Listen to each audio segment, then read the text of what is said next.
going to link this article for you all down at the bottom.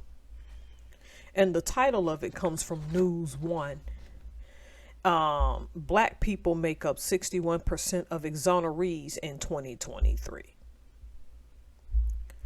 Now, we all know that this is nothing new.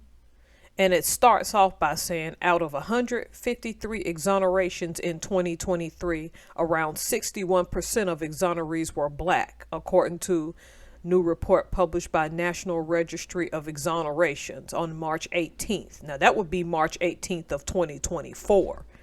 So this was really recent. New York, Illinois, Pennsylvania, California, and Oregon were the top states for exonerations last year. Oregon doesn't really surprise me because it's well known out here. Because, where I live in the greater Seattle area, we could beat Oregon in 3 hours.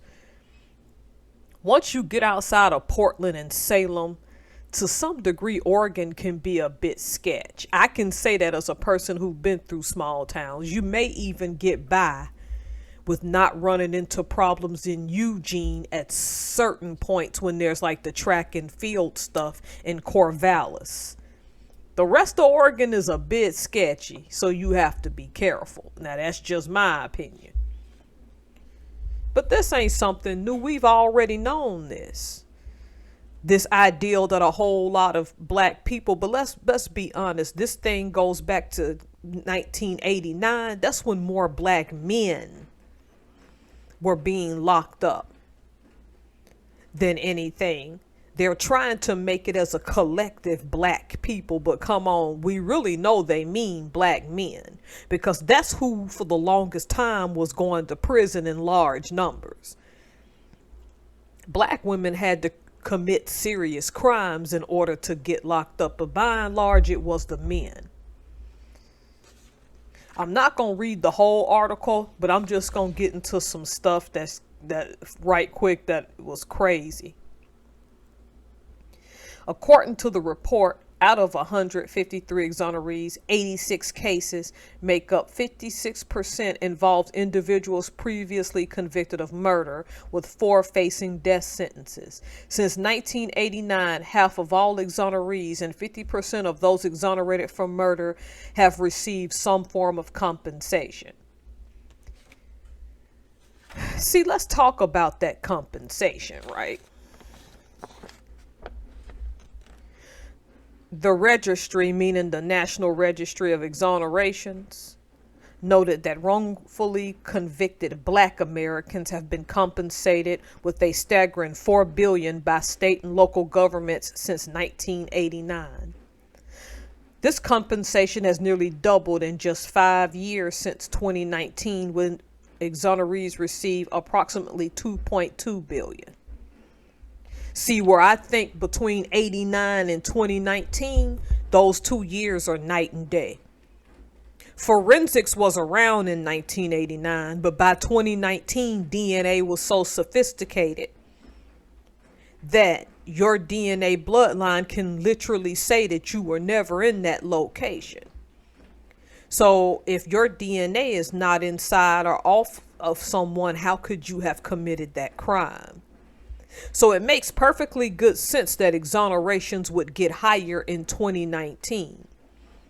See, people did this thing for the longest time. All blacks look alike. You look like the person who could have done that. Therefore, you're the person that should go to jail. And a lot of black men are still sitting in jail probably from that time because they looked like the person who did it. But the DNA is going to prove that they are not the person who did it. Okay. So let me finish the other sentence. This notable increase mirrors the rising number of exonerations and highlights one of the expenses associated with wrongful convictions, particularly in states like Illinois, New York, and Texas. Okay. See, I'm going to read the last paragraph of this article because it's interesting. I don't like the nuance. I still think it should have broken things down. This total will get bigger in the next few years, rapidly. The number of states that pay compensation to exonerees is growing. Many exonerees have claims that are still pending, and will keep seeing more exonerations of innocent people who spent decades in prison, probably at an accelerating rate. I do believe that statement, but there's nothing in that News One article to back that up, unless that journalist knows something that they're unable to reveal at that time, which is understandable. It's saying black Americans, which make the assumption that we should think is men and women, but I would like to see a breakdown between the male and female counterparts, who got exonerated and who didn't, and who will continue exonerations and who won't. People can say, well, we're all in this together and we're a collective. This gender war proves otherwise. This article, in my opinion, I'll put it down below, I'll let you all read it, does not give enough context as to who will and won't, because those trends have to show, if you know what I mean. Like, this tells you about exonerations according to the National Registry, and it gives off a myriad of reasons, okay? But it doesn't break down enough detail, in my opinion. But if asked to give my opinion, I think that these exonerations will more so favor the male counterparts than the females, because for many years it was the men going to prison more often.